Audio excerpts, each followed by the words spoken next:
Well, the coverage of the Covington High School boys and whether or not they should be killed, which you've seen unfold for the last few days, was pretty bad.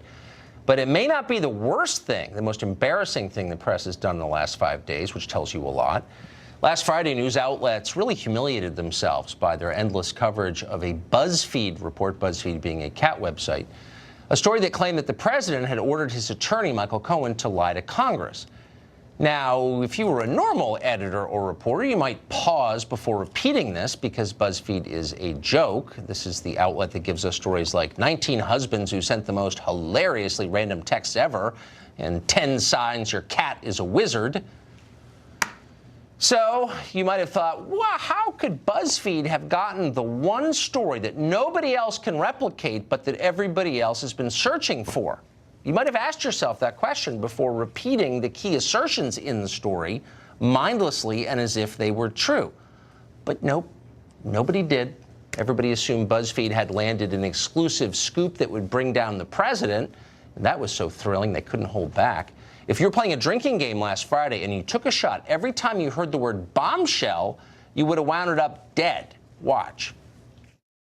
This would be certainly a bombshell information. BuzzFeed's latest bombshell report. The White House is slamming a bombshell report by BuzzFeed. With a bombshell report from BuzzFeed. If the BuzzFeed bombshell is true. The bombshell report that President Trump told his fixer to lie under oath. BuzzFeed reporting the bombshell details. The White House response to the bombshell report was deeply disturbing. Bombshell! Dumb people have small vocabularies. There was a problem, though, with BuzzFeed's reporting. None of it had been confirmed at all.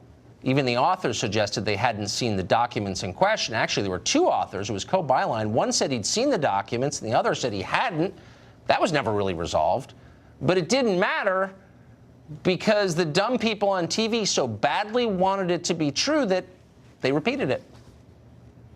A story that, if true, could lead to his impeachment. If true, it could be a really big deal. If true, obviously we ourselves have not corroborated any of this. But if it is true, and it's a big if, this would be a smoking gun. If true, important caveat, if true. If this is true, if this BuzzFeed story is true, this is absolutely impeachable. If true, the two most important words in Washington today. If this report is true, it appears to be the clearest evidence yet of obstruction of justice. If true, could very well put in motion Donald Trump's impeachment. If true. If true. It's actually a pretty tricky rhetorical stunt. If you think about it, you could preface any statement with, if true, and then go ahead to accuse anybody of anything without any evidence at all. Of course, you'd just be speculating, but wild speculation is exactly what the press did all day last Friday. Between them, CNN and MSNBC mentioned the word impeachment nearly 200 times in one day. In the end, if true, turned out to be not true at all. We know this because late Friday, the Mueller investigation itself issued a rare statement calling BuzzFeed's reporting inaccurate.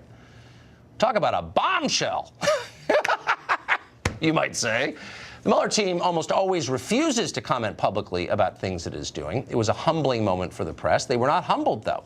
How do we know? Because on Meet the Press, Chuck Todd, the host, said the problem wasn't that the press was foolish and reckless and bad at their job of reporting, and the story wound up being untrue. That wasn't the real problem.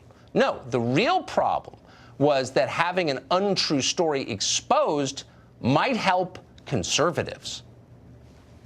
The problem is the fake news problem. Anytime that somebody gets something so spectacularly wrong and everybody piles on, it furthers the narrative that this is yet another American institution that the people of our country can't trust. That's the problem with the BuzzFeed story. No, it is. And as we got to remind people, though, there are people that want to exploit this. They want to see us be put this way, and they're just doing it for exploitation purposes. So let's not give them the ammunition. That's unbelievable. That's, by the way, not neutral thinking, and it's not clear thinking. It's not the way that journalists think. It's the way that political operatives think. Their first concern is always, how will the other side benefit from this? How can we win the next campaign? And that's how they think, because that's exactly what they're doing. Joe Concha covers media for The Hill, and he joins us tonight. So, Joe, do you think that the real problem with BuzzFeed is that it has given rise to segments like this where mean right-wingers on Fox News criticize NBC? Is that really the core problem of the story, would you say? Well, Tucker, let me address Chuck Todd there, because people don't realize this, but he's not only the moderator of Meet the Press, but he is also the political director of NBC News. So here's the thing.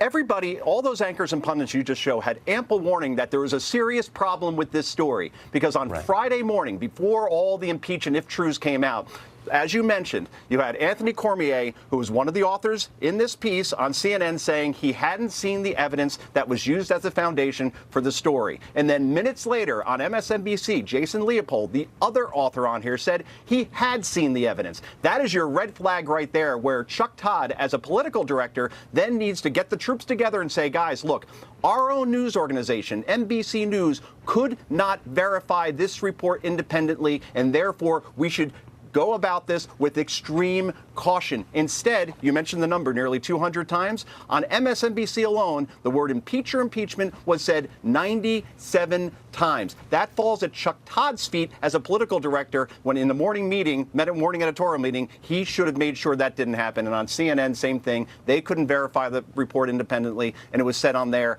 82 times. And now look, where are we at now? Jason Leopold, the other reporter in the story who said he saw the evidence, is like Edward Snowden. You can't find him. He hasn't tweeted for 3 days. He hasn't written any tweets anyway, and he isn't doing any interviews. You see Ben Smith on CNN yesterday, but you don't see him. So Cormier has always struck me as a real reporter, actually, to be honest about it. But this Leopold kid has like a long history of really reckless behavior. I mean, he's the one who publicly reported, and it turned out to be false, that Karl Rove had been indicted. I think he was fired for plagiarism another time. You guy's a political activist. Why would you ever put someone like that on a story of this magnitude?